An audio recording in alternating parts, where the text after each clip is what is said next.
Welcome back to the Shankly Sessions. This is your Liverpool player ratings. West Ham 3, Liverpool 2. The Super Sunday. Disappointing for Liverpool. Outstanding from West Ham. Joining me to deliver these player ratings, Darren. How are we, Darren? Not doing too bad, Niall. Thanks very much, pal. Thanks for having me. Good. Happy with the call and the shout that you made the other day on the Premier League preview anyway. Yeah, I know a few of the boys thought I really went in on you there on the preview, but I kind of thought that there was a possibility this might happen. And I didn't want to be someone that said, oh yeah, I kind of thought that was going to happen after the event. I said, listen, either go big or you go home. So I went big, Yeah, well, I mean, you did on WhatsApp after the games, kind of said you told me so, but that's okay. These are the things that happen. Let's kick it off anyway. Alisson Becker between the sticks. I gave him a 3. I just think he was badly at fault for that first goal. As you said, kind of got distracted. What was your thinking? Yeah, I don't think I could argue with you 3 or 4. There was one piece of decent play. I thought actually there was one of the West Ham boys played a really good ball, a diagonal ball from right to left across the pitch, and it had kind of caught out one of the Liverpool defenders, and he actually came charging out and took it on the volley and volleyed literally the full end of the pitch nearly.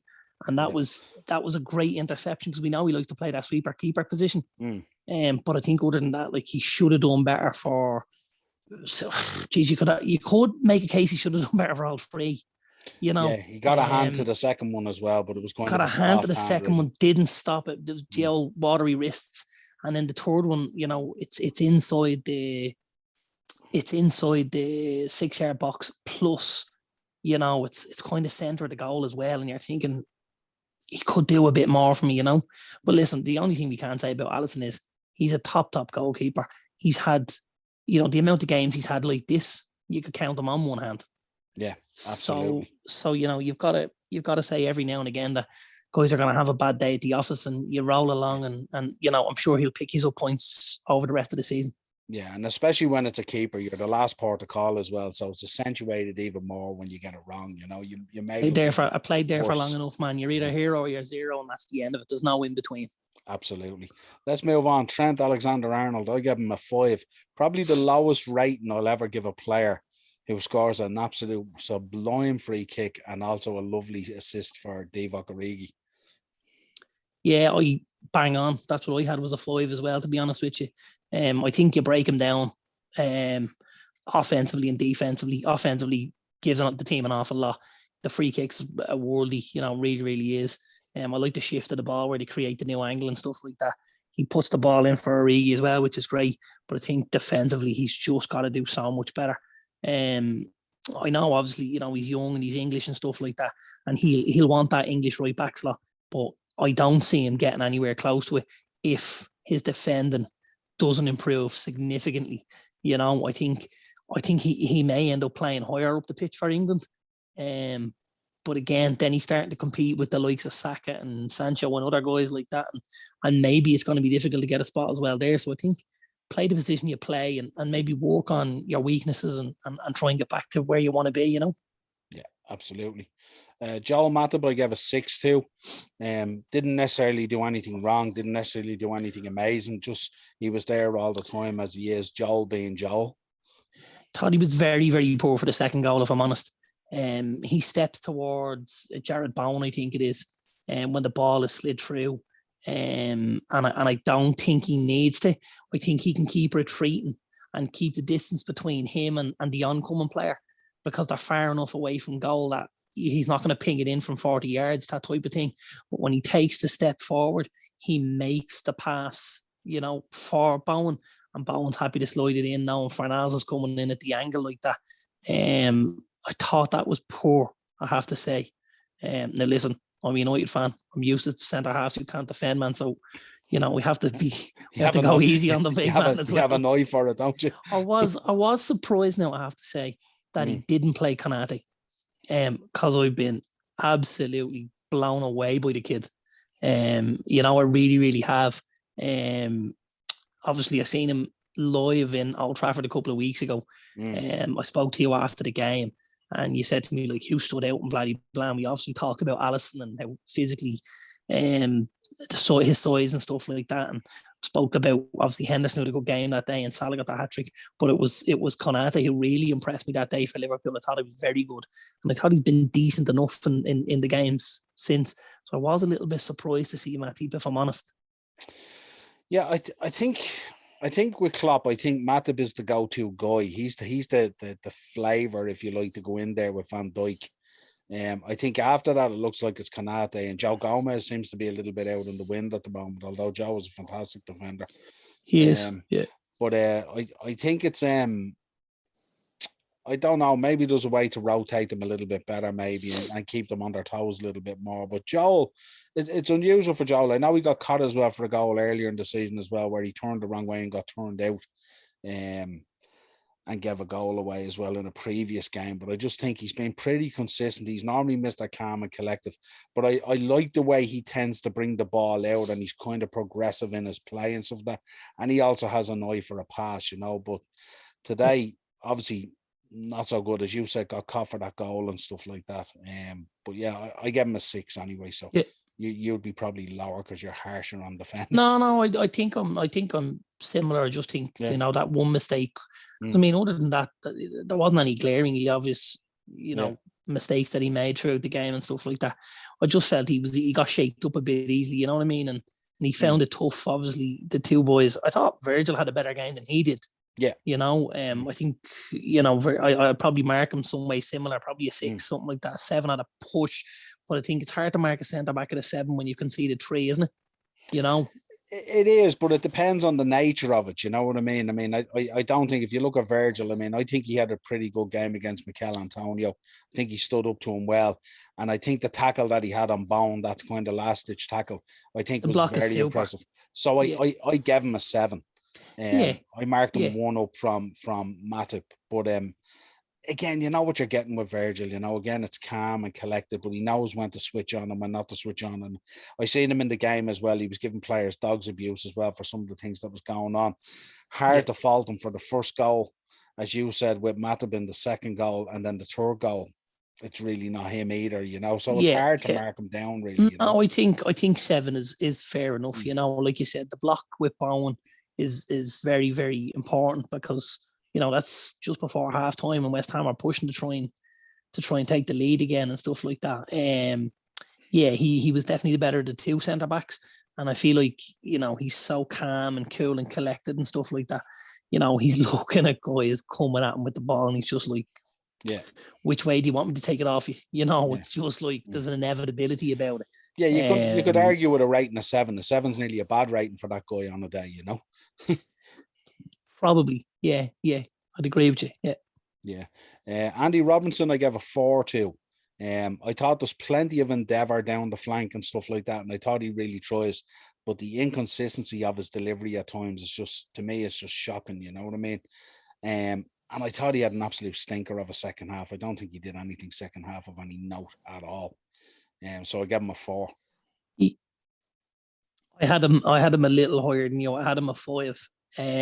Again, like he's such a consistent player. He really is. He's not going to score you a 9 out of 10 every week. He's probably going to give you a 7 every week. So I think the bad games, or the games maybe when he doesn't have a great game, they stand out a little bit more. The delivery wise, I think anybody that plays on the opposite side to Trent is going to look like they deliver a poor ball at times. Because you're obviously looking at the quality that Trent has, and you're thinking you want something similar on the other side. I think it's very difficult to find 2 fullbacks that have that delivery, And I know, obviously, a couple of years ago, they went toe to toe with the assists and stuff like that. But I think that was maybe a one-off. I don't think necessarily he has the kind of delivery that Trent has, Yeah, great. But I just think at times it's just bewildering, like you talk about it sometimes even with your own team with Aaron Wan-Bissaka, you know what I mean, in a similar kind of vein, you know what I mean. And I think if they're training hard and they're putting in the work and stuff like that, it should be at a better level than what it is. So I just think it's by his own standards that I judge him, you know what I mean. It's of not course. any other standards, No, and you're right, like, how difficult is it for someone to say, listen, I'm not crossing the ball very well, like I need to start doing half an hour every day on this. And somebody playing a one-touch pass in behind the the right back, so to speak, and me getting onto it and getting some sort of delivery in. Like yesterday, one of the biggest problems United had was dealing with Cancelo down that left-hand side. I know he got man of the match and stuff like that, and his delivery from, for the first goal when Boy sticks in the net, it is that kind of delivery that creates a bit of havoc in the side, isn't it? Yeah, 100%. You Let's move on. Fabinho, I gave a 7. I thought he was very disciplined in his role at times, and kind of moves forward occasionally in a timely kind of fashion. But I do get concerned at times when I see Fabinho moving, creating that space between him and the back four. It's that space at times where we get caught out. And obviously he was sacrificed at 3-1, and taken off. Yeah, he was the player I was probably kind of most let down by, if I'm honest. I only marked him as a 5. I thought he was poor, being that he's the defensive midfielder. I just thought he allowed way too much down the centre of the pitch. We talked about West Ham building their attacks by driving with the ball. And I kind of felt like they were missing, he was missing where he should have been, that blocker, or at least making them go around him. I think there was an awful lot, maybe too much space for the West Ham kind of midfield and attackers to drive down the centre of that pitch. And that's where I'd like to see Fabinho, to be honest with you, man. Yep, 100%. The captain, Jordan Henderson, I gave a 6 to. I didn't think he had as much of an impact on the game as he could have. I thought at times the boy behind us there, Declan Royce, I thought played very well around him and stuff like that. I thought the cross in for Jota for the header, I thought was a lovely cross in.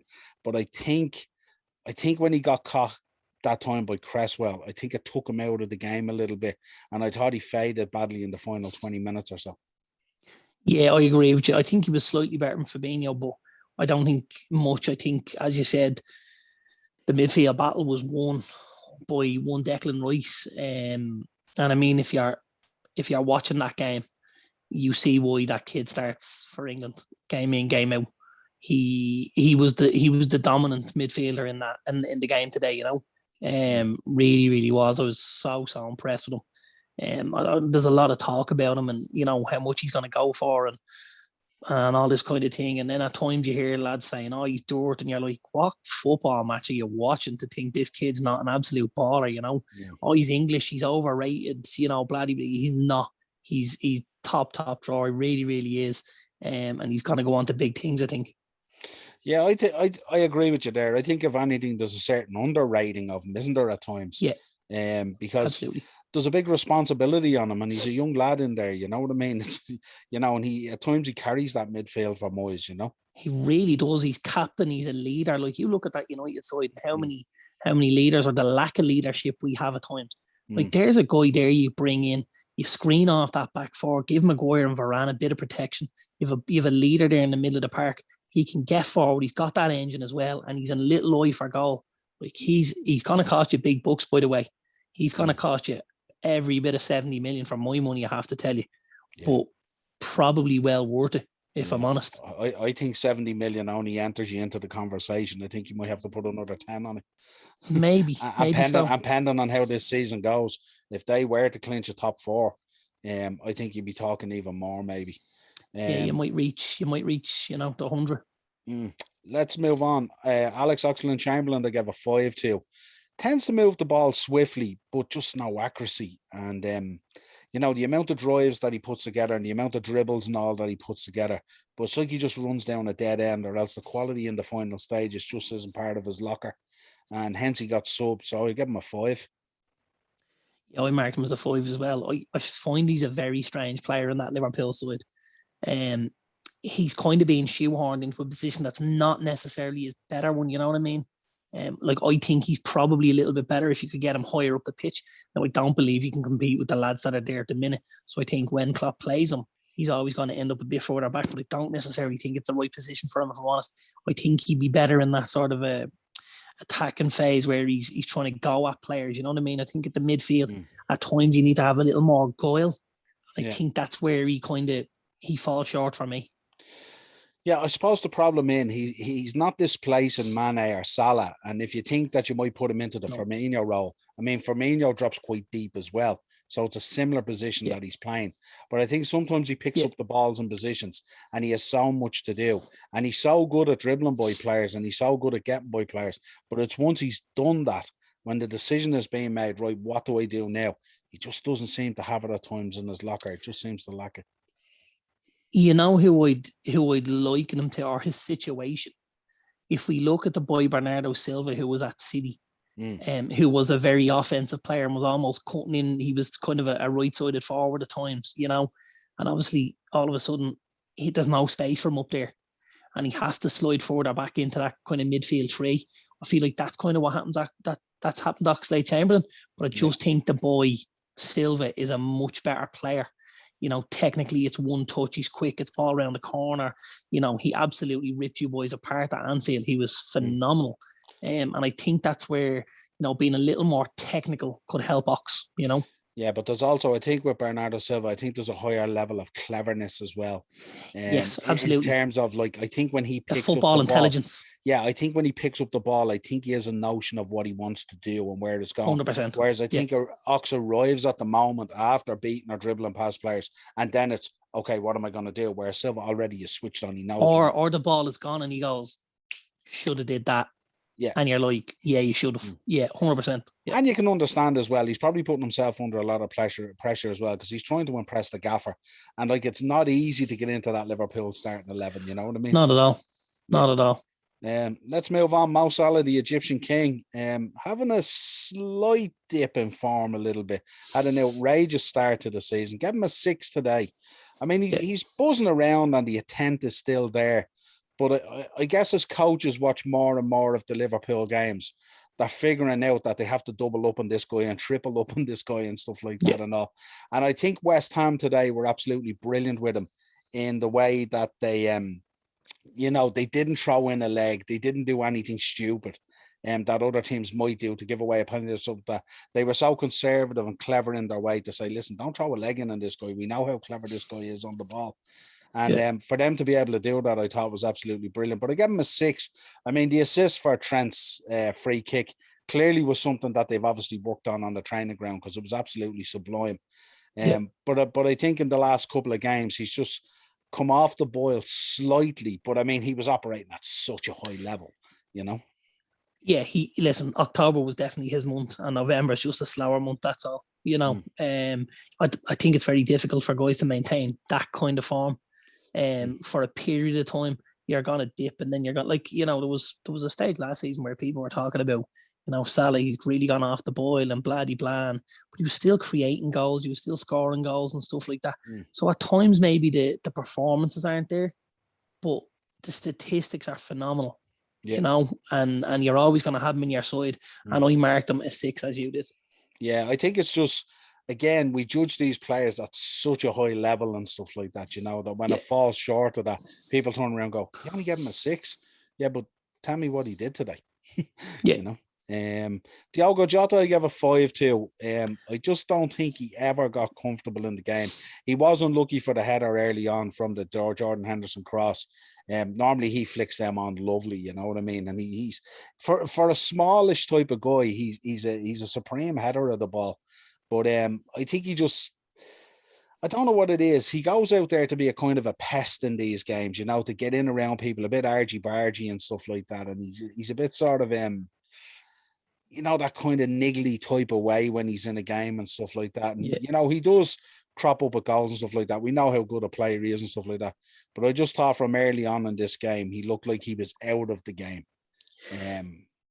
I think, and I obviously we mentioned it in the other in one of the other episodes where we talked about the match reaction. You know, I just felt everything was too similar for Liverpool today. I think the three lads do things very, very similarly. You know, and I think it was just comfortable because West Ham could keep them in front. Yeah, you know, and they figured it out. They'd figured it out, and they went, "Yeah, that's okay. Take it there." You know, we're happy with that. And they were close to get blocks. They were quick off the mark to get blocks in, a lot quicker than, say, United were a couple of weeks ago, where we seem to be, you know, half a step behind West Ham or just half a step ahead. And you could see how if you could be on the front foot when you were getting out to the ball, you could press enough to get blocks in and stuff like that, you know? Yeah, absolutely. Round out the sort of starting lineup with Sadio Mane, give him a 7. I thought his power and his direct running, I think, is really good. But again, you know, when he cuts in from the inside onto the left channel and stuff like that, it's just, again, I don't know, just you get one of those days like today where it just doesn't come off right from. But he's, you know, there's no lack of effort. There's no lack of trying to make things happen. And I think that chance for the equaliser, as you said in the match reaction, I think he had a great chance to put that equaliser in. And as you said, maybe with a volley or a half volley might have worked better than the header. Yeah, I didn't score him as highly as you, I have to say. I thought he was a 5 on my book. I thought he was poor today. I completely get where you're talking, you know, with endeavour and work rate and stuff like that. But I think from a quality point of view, it was lacking. It really, really was. Like himself and Jota today had 2 very poor games by their standard. You know, if you look at how little Fabianski did, you know, with Mane, Jota and Salah, you can kind of understand why the ratings are so low, because we've expected so much from these lads, and today, unfortunately for Liverpool, they just didn't manage to deliver. Yeah, I think Mane went back to the kind of he was slightly a little bit shy of confidence today as well. He had a good opportunity, I think, where he picked up the ball in the first half as well, and he could have pulled the trigger after the second touch, but he took a third touch and the ball kind of got away from him and stuff like that. That's right. And I think, as we've said before in previous episodes, if he just doesn't overthink things and just pulls the trigger, he'll be much more successful in front of goal. Yeah, he's definitely got to be a bit more natural about it. Thiago came on from Ox on 69. I gave Thiago a rating of a 4 because he came on to improve the passing, but really didn't offer anything up as such. Been so disappointed with him, to be honest with you, man. Like, he was a guy leaving Bayern Munich after winning the Champions League, and you're thinking, wow, what a signing this is going to be. And it's happened. Like, listen, I could say something very, very similar about Saul up at Chelsea. You know, I expected so much, thought that was another great move. My issue with Saul is obviously we haven't seen enough of him. Thiago, when we've seen him, for me, he's finding the Premier League very, very tough. I think the pace and the intensity of the game really, really doesn't err on his side. You know, I think he wants a little more time. I think he wants to be a little more technical. And I just think in that midfield, you know, when he comes in, I think it can cause issues for you guys. Yeah, I think he's only back off an injury as well, so we have to allow that. But I think at times we've looked at him as well, and he's looked absolutely brilliant and sublime as well. But I think with Thiago, his passing range and the things he wants to do, he wants to split defenses sometimes up through the middle and stuff like that. And we tend to play a wing game. So it's a little bit disjointed in terms of the link-up play with the front players, because they expect everything to come in from the sides. And when this guy picks up the ball, he's looking to go up through the middle and through the centre. And that's kind of a little bit foreign to the boys a little bit. Absolutely. I actually think, you know, as good as you guys are up front and at the back, I do see the midfield as a big issue for you. You know, like if we talk about the 3 boys that started, you talk about Thiago, and then you talk about maybe Keita, you know, as a 5. If you talk about 5 players there playing for 3 spots, you know, week on week, Fabinho and Henderson have to play, and the other 3 are just kind of throwing that other space about. I don't think any of them have nailed it on for me. I wouldn't be shocked. I know obviously young Harvey Elliott was involved, and he was getting a lot of game time. And I can see why he was getting more game time maybe than Oxlade-Chamberlain and Keita and stuff like that, you know. And I think it might be an area. I know it's an area maybe Liverpool have looked at. Obviously, they've been linked with the likes of Basuma and stuff like that. So I think maybe Klopp is looking and thinking this is possibly where we need to do a little bit on the next kind of window, you know. Yeah, I think when Keita's gone in, and if he could stay fit, he has looked like he'd be the one to nail down that position. But obviously ahead with of his the 2 injuries, boys, definitely. But with his injuries and stuff like that, it's the consistency that we're looking for really that we don't have, you know. Big Divock came in for Fabinho on 76. You know, he only had 14 minutes to do anything really, but I give him a 7. I think the goal he scored was a banger of a goal. And, you know, as you said, he was putting himself about. He was causing the Hammers defence a problem. And I definitely said on the match reaction, he was definitely one that should have had a lot more minutes. Probably should have come on around the 60 mark. But yeah, I give him a 7. they knew when he came on straight away during the game.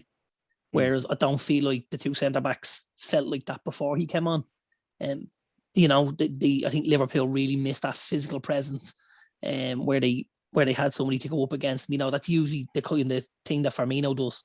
Obviously Firmino for maybe a little more of a technical player than Divock, but I think he's I really, really like Firmino, I have to say. And I think when he doesn't play, he's a big miss in that Liverpool team. Yeah. But yeah, I'd agree with you. I give him the 7. Yeah. Yeah. And finally, Minamino came on for Jota on 80. I think the Jota change should have happened on 60. But yeah. I didn't rate Minamino because he only had really 10 minutes to try and do something. Because he only got mini minutes, that's why. Mini minutes, yeah, but absolutely. But he always brings a bit of energy when he comes on a bit of endeavour and stuff like that. But he's another one I think we would say a much better player if he got a little bit more time and felt more part of the squad, if you like. Absolutely, yeah, because he did, when he was at Southampton, look like he was capable of a little bit more than maybe what Liverpool fans are seeing from him. And again, Liverpool are such a superior team to Southampton. If you could get him working in Southampton, he's kind of working a Liverpool team. It's just about giving him enough time. I kind of feel like there's a couple of players, maybe Divock and maybe Minamino, that would need someone to get injured before they were able to get the run in the team that they deserved, and that maybe you would see them push on then, Yeah, absolutely. Well, listen, thanks for coming on. This has been the player ratings, West Ham versus Liverpool. All that remains for me to say at this stage, this has been your Shankly Sessions, and thank God now we have an international break. I need a break from football. Don't say things like that, Niall. We don't like things like that. I know. I will talk to you again. I'll tell you how much I hate international football. I'm going to see the fucking rugby next weekend. The one thing we are going to find out though, who the real CR7 is during the week, aren't we? We're gonna hopefully have a show on Monday night, before the mashup or after the mashup, which is discussing Ollie getting sacked. So I'm fingers crossed for that one. You're still living in hope. Please. Yeah. I am living in hope, although I don't hold much hope in what's in our boardroom, if I'm honest, man. Also, we'll have to see who Aston Villa are going to get as well. That's going to be interesting. Well, listen, if they decide to pick up Brendan Rodgers or Zinedine Zidane, we could really be in trouble here. Roberto Martinez might be a real option then at this time. Oh, no, stop. Well, until next time. That's my worst nightmare. Dynamo Podcast Network on YouTube for the video, Spotify for audio versions of the show. And we will chat to you again real soon.